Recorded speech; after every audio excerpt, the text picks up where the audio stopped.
అంటే కాఫీ అదన్నీ సరిపోయింది. ఏం లేదులే, ఓకే.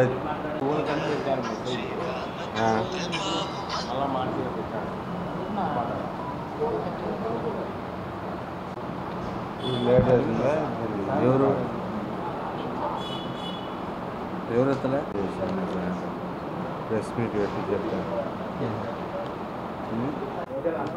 ఎట్లా వస్తున్నారు మళ్ళీ ఇద్దాం అంతే. ఎవరో రికార్డ్ చేసి ఇస్తారు అంతే, ఏముంది. ఇంకా మన కడప జిల్లా వాస్తవ్యులు, కడప జిల్లా ముద్దుబిడ్డ శ్రీ సీఎం రమేష్ గారు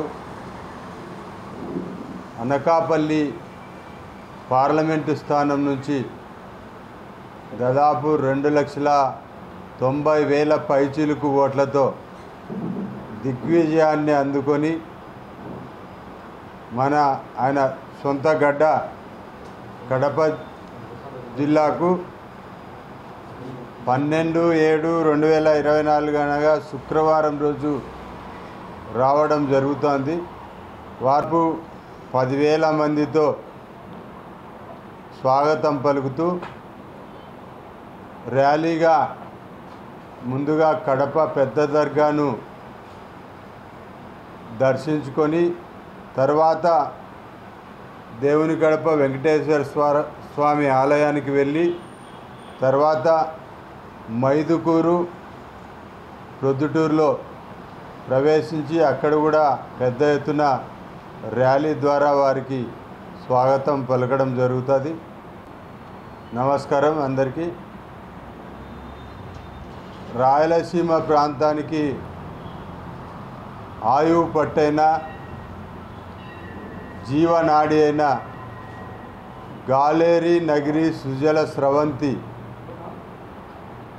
అదేవిధంగా అంద్రీ నీవా సుజల స్రవంతి ఏదైతే ప్రాజెక్టులు ఉన్నాయో ఈ రెండింటిని అనుసంధానం చేస్తూ గాలేరి నగిరి సుజల స్రవంతి నుంచి పులివెందుల అసెంబ్లీ నియోజకవర్గానికి సంబంధించిన చక్రాయపేట మండలంలో కాలేటు వాగు రిజర్వాయర్ను నిర్మించి తద్వారా వెలుగొండ ప్రాజెక్టుకు అనుసంధానించి అక్కడ నుంచి అంద్రీనివా సృజల స్రవంతికి అనుసంధానం చేసే ప్రాజెక్టు అయినటువంటి కాలేటి వాగు ప్రాజెక్టుకు ఈరోజు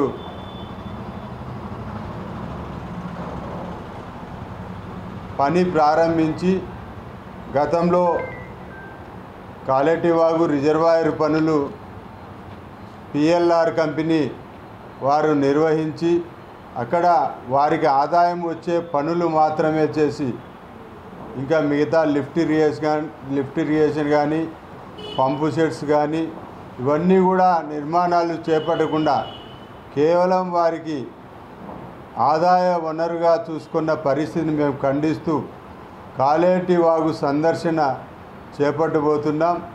దీనికి కడప జిల్లా ప్రజలంతా కూడా పాల్గొని భారతీయ జనతా పార్టీ పెద్ద ఎత్తున కాలేటి వాగు సందర్శన చేయబోతోంది.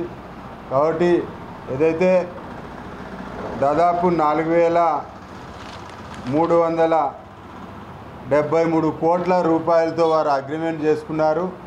కేవలం మట్టి కట్ట పనులు మాత్రమే పూర్తి చేశారు. పైప్ లైను మొదలు పెట్టలేదు. అదేవిధంగా టన్నెల్ ద్వారా కొంత నీరు వెళ్లాల్సింది, ఆ పని కూడా మొదలు పెట్టలేదు. దాదాపు 10 లిఫ్ట్ ఇరిగేషన్ పంప్ సెట్స్ ఏర్పాటు చేయాలంటే అది కూడా మొదలు పెట్టలేదు. కాబట్టి వెంటనే దాంట్లో జరిగిన అవకతవకలను బయటికి తీస్తూ ప్రాజెక్టును ఎన్డీఏ ప్రభుత్వం చేపట్టాలని చెప్పి మేము ప్రాజెక్టు సందర్శన చేయబోతున్నాం. త్వరలో మీకు సమయము అదేవిధంగా ఏ తేదీన మేము అక్కడ విజిట్ చేస్తామనే విషయాలన్నీ కూడా చెప్పడం జరుగుతుంది. కాబట్టి ముందుగా కడప జిల్లా ప్రజలకు ముఖ్యంగా అంద్రీనివా గాలేరి నగిరి ఏదైతే అనుసంధానం చేసే ప్రాజెక్టు చాలా రాయలసీమకు చాలా ప్రధానమైంది. కాబట్టి అవగాహన తీసుకొచ్చేదానికి ముందుగా నేను ఈ పత్రికా సమావేశం ఏర్పాటు చేయడం జరిగింది. కాబట్టి రాబోయే రోజుల్లో ఈ నెలాఖరులోపు ఖచ్చితంగా ఈ ప్రాజెక్ట్ సందర్శనను మా జాతీయ రాష్ట్ర నాయకులతో కలిసి మేము ఏర్పాటు చేయడం జరుగుతుంది. కాబట్టి అందరూ కూడా దీన్ని స్వాగతించాలని నేను తెలియజేస్తున్నాను. ధన్యవాదాలు.